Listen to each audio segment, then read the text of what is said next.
News Talk 640 WFNC. Kenny, I've got all three of us on the screen here. Doug Hewitt, the city manager, you, me, and the rest of the world today.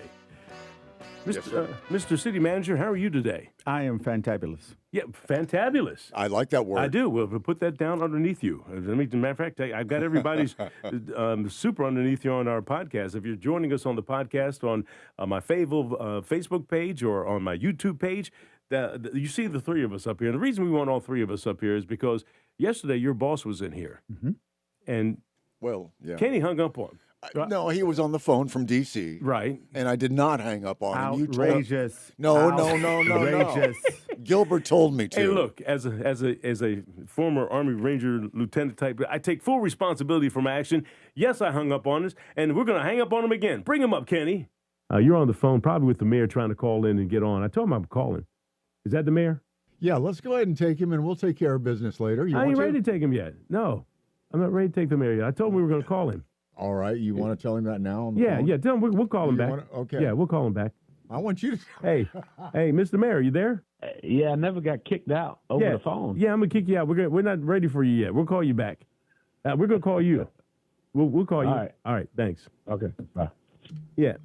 So as I was saying before I was so rudely interrupted by the mayor, I'm not ready for the mayor yet. It's our show. He's hung up on the mayor. You hang up on the mayor? We call the president. I hang up on him too. What? You discontinued the call. Well, I didn't realize he was calling from D.C. I thought he was just calling from the house because he didn't feel like coming over here today. No. The mayor is always on time if he can make it. He I is. tell you. So he was out of town yesterday doing some city business. So. Yeah. All right. Well, I know that. I was just pulling his leg a little bit. But no, I really wasn't ready for him. And I told him I was going to call him. Okay. But he called us. Yeah. He broke the rules. I'm going to pay attention. Make sure I don't get kicked out too early. Well, you're doing a good job, Kenny. He's got on a Hawaiian shirt here. Yes, sir. He got the memo. Yep. Oh, your cohort over here obviously is not reading memos. I'm not going to talk about David. Okay, But we'll have leave David alone. later. Okay. All right. But anyway, Doug Hewitt is the city manager. He's been here since the market house was bought. Not quite that long. You've been here a long time. Yeah. And we're glad to have you. Well, thank you. I tell you what, I remember Roger Stansel was the city manager. Was he city manager just before you? No, Roger actually hired me as Director of Corporate Communications and Management Services back in 2004. I stayed here and got promoted to an assistant city manager in 2009. I left in 12, and like the prodigal son, I was so pleased to be able to come back in 2015.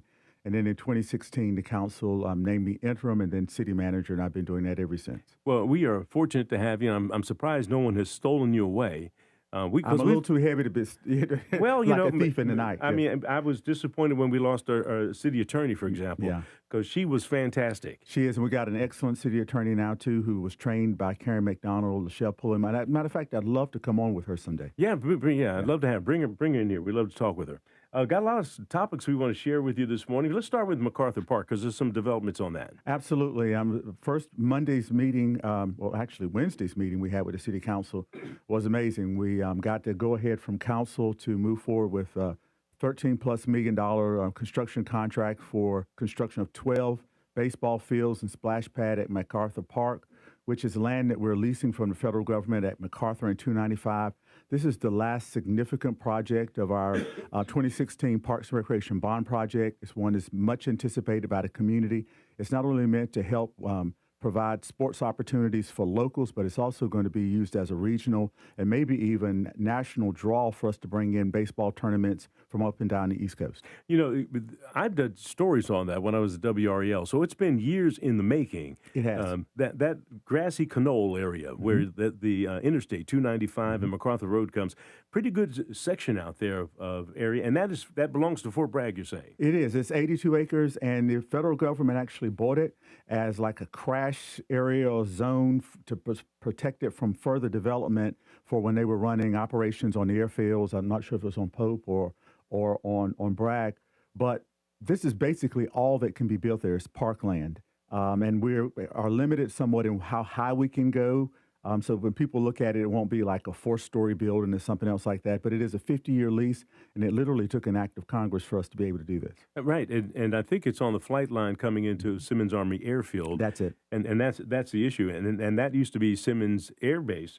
I mean, Pope Air Force Base, and they had F-16, C-130s, and they don't have that anymore out there now. So basically, helicopters that providing support for Fort Bragg. So the dynamics have changed. Was that part of the delay in getting this thing moved forward? In part, when we started this in 2016, the city council had for years and years thought we would put this investment over on Fields Road. And it's just like so many things, the more you know, the more complicated it feels like life becomes.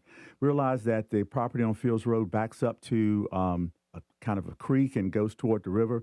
And after a couple of hurricanes, the area looked a little wet. And so the city council said, we want to make an investment for the long term, but we also don't want to put it someplace where we might be inundated with floodwater or something else like that. So we looked all around the community for different locations and sites. And on a lark, we were meeting with the folks at Fort Bragg, and they said, have you considered? And we were off to the races then. And so we've been working on this easily for the last 3 or 4 years. We had tried to get a grant from DCIP, which was for like $15 million. That fell through. Then we ran out of the option we had with Fort Bragg. We had to renew that. It has been one challenge after the other. But one thing about the city, we don't give up and we don't stop. Well, there's a big movement now in terms of sports venues to attract businesses and events to this area that benefit restaurants and also the motel, hotel facilities in our community as well. The tennis courts, did you have the soft opening, or are you getting ready to have it? We had the soft opening for that, and we are probably going to be planning to do the official ribbon cutting, and we're going to try to do some exhibition tennis as well as pickleball. So I need you and Kenny to get your short shorts out, your little headbands, and I think you told me you had a pickleball paddle as well. No, I have a pickleball that was given to me. Okay. And I realized how hard the pickleball is. Someone could get killed out there if you get hit dead in the middle of your head with a pickleball. But it moves slow, it's my understanding. Well, aren't you just a ray of sunshine this morning? Yes, sir. But no, we're looking forward to that, and we're also looking forward to doing a groundbreaking on the courts at MacArthur Park as well. Yeah, I was going to ask you about that because we kind of passed over that. How soon before that might happen? We hope to get that done the end of this month. And we wanted to do it in conjunction with our partners over at Fort Bragg. And with everything going on around the world that Fort Bragg is involved in, timing is very critical and important. So you should probably hear that announced maybe toward the middle of next week as well. Well, you guys got these two things going. Then the county's got this aquatic center that they're talking about. All these things are important to a community. Explain why that is. They're important for another reason that we had met with the city council on Wednesday is about quality of life. And the council on Wednesday also met with our strategic planning consultants, Fountain Works. And the council really was able to articulate very well what they want to see as priorities for the community. And one of those is about making sure that we're providing investments that not only matter today, but tomorrow. And I think that both the courts at Glenville Lake, as well as the aquatic center that the county's working on, and of course the ball fields at MacArthur are also playing to that as well. An awful lot going on in our community. And as we grow, we need places for people to stay. And so there's a lot of discussion about housing. What do you have about that? Well, again, that was one of the significant issues that we tackled on Wednesday, or the council did, which was articulating exactly what they want to have happen. We're all excited to live in new homes, new neighborhoods, go to new shopping malls. But the council wants to make sure we don't lose focus on our existing neighborhoods and making sure that those existing places that we grew up, neighborhoods that may be older, neighborhoods where they may not have had as much investment, that the city does not forget about that. And so you're going to see a continued push for us to try to make sure that for our home buyers program, that we're also trying to make sure people go into some of these older and established neighborhoods, that we maintain the parks and recreation activities there, we maintain the streets and infrastructure in older neighborhoods, that we just don't try to focus on what's bright, shiny, and new. And that was very clear from council on Wednesday. Well, I mean, two of the neighborhoods that come to mind, Haymont and also on the Bordell neighborhood where E.E. Smith is, some development and some movement as far as that is concerned, and with the Board of Education and the Cumberland County Board of Commissioners as well. We're looking forward to seeing what that turns out to be. Those excellent examples. As we move on. The other thing is we have some funding issues with the Dogwood Festival, and the mayor and I talked about that yesterday. What's your take on this? It's my understanding that have they presented a proposal to you of what's needed in order to make this thing fly? They have, and the Dogwood Festival is one of those staples. If you were to go out and ask anyone who's lived in Fayetteville for a time, tell them, say, give me 5 places that if someone comes to our community, they must visit. Give me 2 places they must eat. Give me 2 or 3 festivals that if you can be in town, this is where you want to be. Of course, you would probably say Dogwood, Dickens, 4th of July, Juneteenth, New Year's Eve now, because that's one of my favorite because we program it. And you probably also say All-American Week. And, of course, we know that that is not happening. And so when we start losing these community traditions, we start losing these community events, it becomes really important for us to try to hold on to those things that we've enjoyed for so many years. And the Dogwood Festival is one of those. They kind of fell off when COVID hit. We were just talking about COVID before we got on the air. And they had planned, they were getting ready to start the festival, and they had all of it, had received deposits from so many vendors. And then the federal government, everybody said, stop, you can't gather. And so they basically lost a ton of money that year. And they've struggled mightily to recover from that. And it's really to just a testament to the volunteers and the board members and members like Jackie Tuckett, Kaylin Suarez, and others that we still have it. And so they came with a lot of pride and a lot of after a lot of deliberation, and asked the city council for some significant funding for anywhere from $50,000 to $100,000 over a couple of years. I can tell you in my conversations with the city council offline, the council is seriously considering it, and I hope that the mayor and council will be able to announce what, if anything, the city is planning to do for them. But the direction I'm getting from the council right now is that the city does not want to see the festival go away, and they're very concerned that an investment is needed.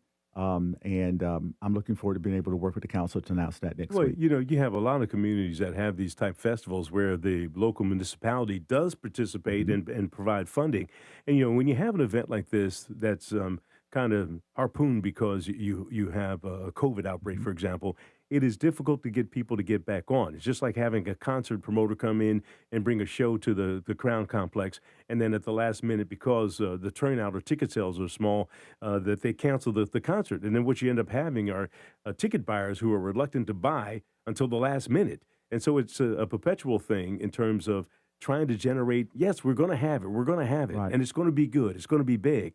And I think that's the kind of the where we are with the Dogwood Festival now. It is. It's not only making sure you have it, but as you said, making sure it's substantive so that people feel like they have something when they come there. Is that the bell? No, I'm good.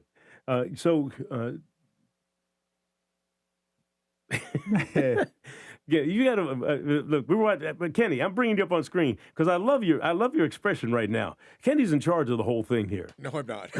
He's got his hands off, but no, he keeps us on time to make sure it's Well, up. before we leave, don't forget my product placement. Celsius didn't come through, so I'm going to have to get Look, a your new Pepsi sponsor. bottle has been on the screen the whole time that we've been here. Strategically, please. Yes. Well, no, strategically. It's Yeah. right underneath your chin. You're about drinking the doggone thing on the air. But that's okay. I really appreciate your candor in our conversations with what we do, Doug. Having someone from the city and the county come out and talk to the community on a regular basis is important for transparency. And so when you have something like the Dogwood Festival and you have the organizer saying, hey, help, we need some money, you can turn your head and say, no, you're on your own. But you're not saying that. The council is No, the looking council's forward to driving this. that, and what I'm hearing from the council, they understand the importance of that festival and all the others. And we have made millions, tens of millions of dollars of investments in downtown Fayetteville. And part of that is the success of the Dogwood Festival. So. All right. Well, look, my last shot here is our big shot here with David, and he doesn't understand that when you come, you're in, you're on. We put you on. See, you wave, you can say, hey. Yeah. David's in charge of corporate communications with the city of Fayetteville, and he's in here to make sure Doug doesn't mess up. Yeah. And you've done a fine job, young man, bringing him up the snuff here, making sure he's good. Because we see you looking over to the left when you start thinking you're going down the wrong path. That's it. Yeah. Well, actually, you're right. My left. Okay. All right. Good support. All right. Hey, we'll see you in 2 weeks. 2 weeks? All right. You're listening to News Talk 640 WFNC. We've got Fayetteville's most dependable forecast with CBS 17 meteorologist Rachel Dunsey. Our Friday will be mainly sunny with a high of 78 degrees. Overnight will be mostly clear with a low of 52. Saturday will be partly cloudy with a high of 86, and Sunday will be mostly sunny with a high of 85. Temperatures will continue to warm through the weekend. Next week, highs will possibly flirt with 90 degrees multiple days, but unfortunately, there is still no chance for rain. That is your Fayetteville forecast. I'm CBS 17 meteorologist Rachel Dunsing. Thank you, Rachel. I've dug deep into our system out here to find out that it's 45 degrees in Fayetteville, Fort Bragg, and Spring Lake. You're listening to News Talk 640 WFNC. I'm Ed Evans, CEO